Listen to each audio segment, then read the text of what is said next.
സഹോദരന്മാരെ, റസൂൽ കരീം സല്ലല്ലാഹു അലൈഹി വസല്ലമയുടെ പ്രാർത്ഥനകളിൽ നമസ്കാരത്തിൽ നിർവഹിച്ചിട്ടുള്ള ഒരു പ്രാർത്ഥനയാണ് നാം ഇന്ന് പഠിക്കാൻ വേണ്ടി തിരഞ്ഞെടുത്തിട്ടുള്ളത്. മഹാനായ സഅദ് ബിൻ അബി വഖാസ് റളിയല്ലാഹു അൻഹു പറയുന്നു, അന്ന റസൂലല്ലാഹി സ്വല്ലല്ലാഹു അലൈഹി വസല്ലം കാന യതഅവ്വദു, നബി സല്ലല്ലാഹു അലൈഹി വസല്ലം അഭയം തേടാറുണ്ടായിരുന്നു, കാവൽ ചോദിക്കാറുണ്ടായിരുന്നു.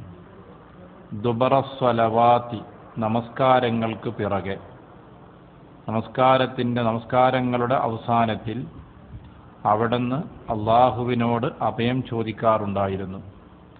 ബിഹാ ഉലാഇൽ കലിമാത്ത്, ഈ വചനങ്ങളിലൂടെ.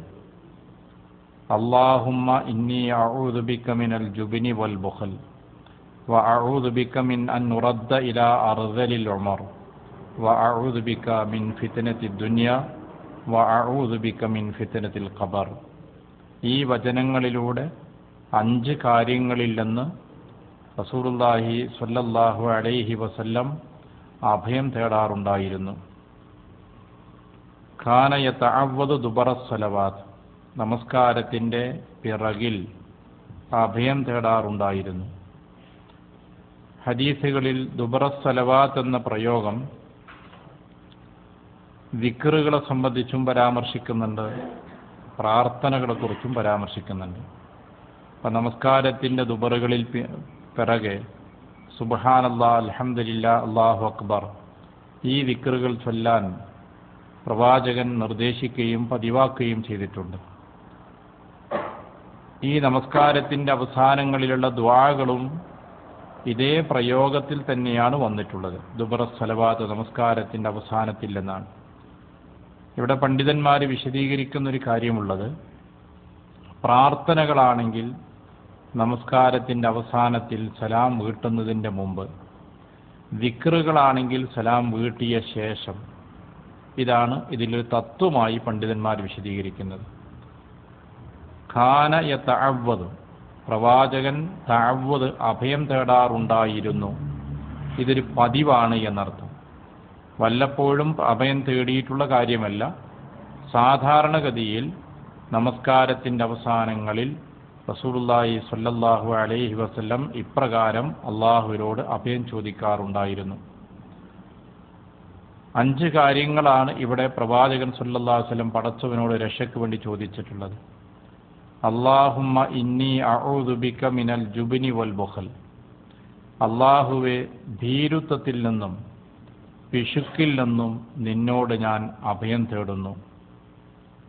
ആദ്യമായി പ്രവാചകൻ അഭയം തേടിയ 2 കാര്യം, ഒന്ന് ജുബ്നാണ്. ജുബ്ന് എന്ന് പറഞ്ഞാൽ ഭയം, ഭീരുത്വം. ബുഖല്, പിശുക്ക്, ലുബ്ധത. ഇവ 2ൽ നിന്നും അള്ളാഹുവിനോട് അഭയം ചോദിച്ചിട്ടുണ്ട്. നമ്മുടെ ജീവിതത്തിൽ അള്ളാഹുവിൽ നിന്ന് സംരക്ഷണം ലഭിക്കേണ്ട പ്രധാനപ്പെട്ട 2 കാര്യങ്ങളാണ് ഇത് രണ്ടും. മനുഷ്യൻ്റെ മനസ്സിനെ ബാധിക്കുന്ന 2 കാര്യങ്ങളാണ്. ഭീരുത്വമാണെങ്കിലും പിശുക്കാണെങ്കിലും മനസ്സിനെയാണത് ബാധിക്കുന്നത്. മനസ്സിനത് സ്വാധീനിക്കുന്നതിനനുസരിച്ച് അയാളുടെ ജീവിതത്തിൽ പ്രതിഫലനങ്ങളും പ്രവർത്തനങ്ങളും ഉണ്ടാകുമെന്ന് മാത്രം. ഒരു മനുഷ്യന് അന്തസ്സും അഭിമാനത്തിലും ജീവിക്കണമെങ്കിൽ ധീരത ഉണ്ടായിരിക്കണം. സത്യം പറയേണ്ടിടത്ത് സത്യം പറയാൻ കഴിയണം. ശത്രുവിൻ്റെ മുന്നിലാണെങ്കിലും പോരാട്ടം ആവശ്യമായി വരുന്ന സന്ദർഭങ്ങളിൽ ധീരമായ രീതിയിൽ പോരാട്ടത്തിന് കഴിയണം. അവിടെ ഭയന്ന് വിറച്ച് ഭീരുത്വമുള്ളവനായി മാറിയാൽ ആ വ്യക്തിക്ക് അങ്ങനെയുള്ള സമൂഹത്തിന് അന്തസ്സോടുകൂടെ ജീവിക്കാൻ കഴിയില്ല, അഭിമാനമുള്ളവരായി തീരാൻ കഴിയില്ല.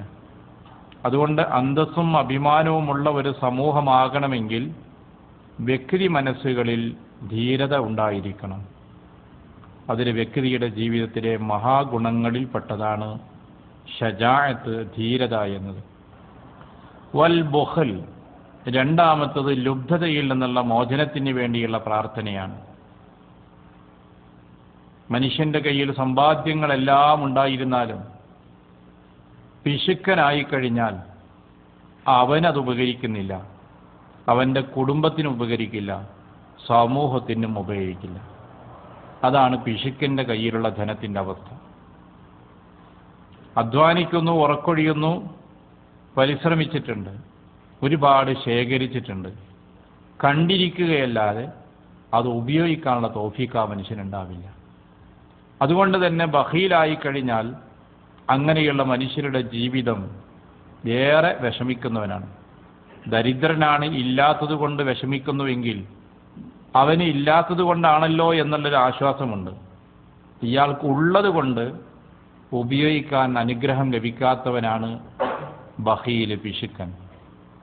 അങ്ങനെയുള്ള പിശുക്കൊരാളുടെ ജീവിതത്തിലുണ്ടായിട്ട് ഈ ജീവിതത്തിൽ അയാൾക്കൊന്നും ഉപകരിക്കുന്നില്ല. തുടർന്ന് നബി സല്ലല്ലാഹു അലൈഹി വസല്ലം പ്രാർത്ഥിക്കുന്നത് വഅഊദു ബിക മിൻ അൻ ഉറദ്ദ ഇലാ അർദലിൽ ഉമർ. അല്ലാഹുവേ, നിന്നോട് ഞാൻ രക്ഷ ചോദിക്കുന്നത് മിൻ അൻ ഉറദ്ദ, എന്നെ മടക്കപ്പെടുന്നതിൽ നിന്നാണ്, ഇലാ അർദലിൽ ഉമർ, വയോവാർദ്ധക്യത്തിലേക്ക്, വയോവാർദ്ധക്യഘട്ടത്തിലേക്ക് മടക്കപ്പെടുന്നതിൽ നിന്ന് നിന്നിൽ ഞാൻ അഭയം തേടുന്നു എന്നാണ്. നമ്മൾ ഓർക്കാത്ത, അള്ളാഹുവിനോട് അഭയം തേടേണ്ട ഒരു പ്രധാന വിഷയമാണിത് പറയുന്നത്, പ്രത്യേകിച്ച് നമ്മുടെ ഇക്കാലത്ത്. ഇന്ന് വാർദ്ധക്യമൊന്നും ആവേണ്ടതില്ല. 50ഉം 60ഉം പിന്നിട്ട് ആരോഗ്യത്തിന് ക്ഷീണം വന്നാൽ പോലും നോക്കാൻ ആളില്ലാത്ത ഒരു ചുറ്റുപാടാണെന്നുള്ളത്. ജീവിത തിരക്കുകളാണ്, തൊഴിൽ മേഖലകളിൽ പല വിദൂരങ്ങളിലുമാണ്. അതുകൊണ്ട് തന്നെ സീനിയറായ ആളുകളെ പരിചരിക്കാനോ നോക്കാനോ കഴിയാത്ത ഒരു ചുറ്റുപാടുമുണ്ട്. പരിചരിക്കണമെന്ന് ആഗ്രഹിക്കുന്നത് പോൽക്കും സ്വന്തക്കാരെ പരിചരിക്കാൻ കഴിയാത്ത ചുറ്റുപാടുകൾ വന്നുകൊണ്ടിരിക്കുകയാണ്. വൃദ്ധസദനങ്ങളുടെ എണ്ണവും കൂടിക്കൊണ്ടിരിക്കുകയാണ്. അങ്ങനത്തെ ഒരു കാലത്താണ് നമ്മൾ ജീവിക്കുന്നത്. അപ്പം അതുകൊണ്ട് തന്നെ അള്ളാഹുവിനോട് നമ്മൾ അഭയം ചോദിക്കേണ്ട പ്രധാനപ്പെട്ട കാര്യങ്ങളിൽ ഒന്നാണ് വയോവാർദ്ധക്യം എന്നത്. ജീവിക്കുന്ന കാലം ആരോഗ്യത്തോടെ ജീവിക്കാൻ കഴിയണം. അതാണ് വലിയൊരു നിഅമത്ത്. അടുത്ത പ്രാർത്ഥന, ദുനിയാവിൻ്റെ പരീക്ഷണത്തിൽ നിന്ന് നിന്നോട് ഞാൻ അഭയം ചോദിക്കുന്നു എന്നാണ്. ഭൗതികതയുടെ പരീക്ഷണം, പരീക്ഷണങ്ങളിൽ മനുഷ്യൻ അകപ്പെടുകയും പരാജയപ്പെട്ടു പോവുകയും ചെയ്യുന്ന വലിയ ഒരു പരീക്ഷണമാണ് ദുനിയാവ്. ദുനിയാവിന് വേണ്ടി ആഖിറം നഷ്ടപ്പെടുത്തുന്നവരുണ്ട്, ദുനിയാവിന് വേണ്ടി പരലോകത്തെക്കുറിച്ച് ചിന്തിക്കാത്തവരുണ്ട്. നമുക്ക് സമൂഹത്തിൽ എല്ലാത്തരം ആളുകളെയും കാണാവുന്നതാണ്. പരലോകത്തെ അവഗണിക്കുകയും ഭൗതിക ജീവിതവും സൗകര്യങ്ങളും ആനുകൂല്യങ്ങളും അവയൊക്കെ നേടി ആസ്വദിച്ച് സുഖിച്ച് ജീവിക്കാൻ ശ്രമിക്കുന്ന ഒരു വലിയ വിഭാഗം ഉള്ള ലോകത്താണ് നമ്മൾ ജീവിക്കുന്നത്. അവിടെ ദുനിയാവ് പരീക്ഷണമായി തീരുകയാണ്. പരീക്ഷണമായി തീരുമ്പോൾ അത് സമ്പാദിക്കുന്നതിൽ ഹലാലും ഹറാമും നോക്കാറില്ല. അത് ചെലവഴിക്കുന്നിടത്ത് ഹറാമിൻ്റെയും ഹലാലിൻ്റെയും മാർഗമാണെന്ന് നോക്കുന്നില്ല. ഏത് വഴിയിലൂടെയും എങ്ങനെയും ചെലവഴിക്കുന്നൊരവസ്ഥയുണ്ടാകും. അങ്ങനെ ചെലവഴിച്ച് ശീലിക്കുന്ന ഒരാളെ സംബന്ധിച്ചിടത്തോളം അവൻ ഉണ്ടാക്കുന്നതിനും ഹറാമിൻ്റെയും ഹലാലിൻ്റെയും അതിർവരമ്പുകൾ നോക്കില്ല. ഇങ്ങനെ ദുനിയാവ് പരീക്ഷണമായി തീരുന്ന ഒരുപാട് ആളുകളെ നമുക്ക് കാണാം. 5ാമതായി പ്രവാചകൻ നടത്തുന്ന പ്രാർത്ഥന വഅഊദു ബിക മിൻ ഫിത്നത്തിൽ ഖബർ. ഖബറിൻ്റെ പരീക്ഷണത്തിൽ നിന്ന് എന്നെ രക്ഷിക്കണമേ എന്നാണ്. ഒരു മനുഷ്യൻ്റെ ജീവിതം, ദുനിയാവിലെ ജീവിതം, അതാണ് കർമ്മജീവിതം. മരണത്തോടുകൂടെ മനുഷ്യൻ്റെ ജീവിതത്തിൻ്റെ 2ാമത്തെ ഘട്ടം ആരംഭിക്കുകയാണ്. ബർസഖിയായ ലോകം, നമുക്കറിഞ്ഞുകൂടാത്ത, നമ്മുടെ ചിന്തകൾക്കും ആലോചനകൾക്കും അതീതമായ ഒരു ലോകമാണ് മരിച്ചതിന് ശേഷമുള്ള ആത്മീയമായ ആ ലോകം. ആ ലോകത്ത് മനുഷ്യൻ അനുഭവിക്കുന്ന 2-1. ദുനിയാവിലെ ജീവിതം നന്മ നിറഞ്ഞതായിരുന്നുവെങ്കിൽ ഖബർ ജീവിതവും അനുഗ്രഹീതമായി തീരുന്നു. ദുനിയാവിലെ ജീവിതം തിന്മയുടേതാണെങ്കിൽ മരണാനന്തരമുള്ള ഖബർ ജീവിതവും ദുരിതപൂർണമായി തീരുകയാണ്. മരിക്കുന്ന എല്ലാ മനുഷ്യരോടും തീർച്ചയായും പരലോകത്ത് ഖബറിലേക്ക് എത്തിക്കഴിഞ്ഞാൽ ചോദ്യങ്ങൾ ചെയ്യപ്പെടുന്നുണ്ട്. റസൂലുള്ളാഹി സ്വല്ലല്ലാഹു അലൈഹി വസല്ലം പറഞ്ഞു, മലക്കുകൾ ആ മനുഷ്യനോട് ചോദിക്കുന്നു, നിന്റെ റബ്ബ് ആരാണ്? നിന്റെ മതം ഏതാണ്? നിന്റെ പ്രവാചകൻ ഏതാണ്? നിന്റെ ഇമാമ് നിനക്ക് കിട്ടിയ വേദഗ്രന്ഥം ഏതാണ്? ഇത് ഓരോ ഉമ്മത്തിനോടും ചോദ്യമുണ്ട്.